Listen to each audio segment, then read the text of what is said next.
नव्या आमदारांची वर्णी लागणार आहे। 4 नव्या आमदारांची वर्णी लागणार, अर्थातच 4 मंत्र्यांना डच्चूही मिळू शकतो ही शक्यता आहे। आज वर्षावरती सर्व शिवसेना आमदारांची बैठक आहे। दिल्लीला जाण्याआधी ही बैठक अतिशय महत्त्वाची मानली जाते, त्यामुळे आता नेमकी कुणाची वर्णी लागणार आणि कुणाला डच्चू मिळणार हे बघणं अतिशय महत्त्वाचं असणार आहे।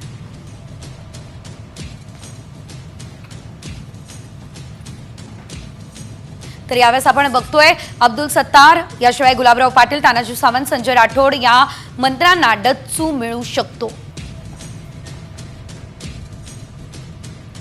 तर भरत गोगावले, संजय शिरसाट, प्रताप सरनाईक आणि भावना गवळी यांना मात्र मंत्रिमंडळामध्ये स्थान मिळू शकतं, कारण ही जी नावं आता समोर आलेली आहे त्यांना या आधी मंत्रिमंडळामध्ये स्थान मिळालेलं नव्हतं।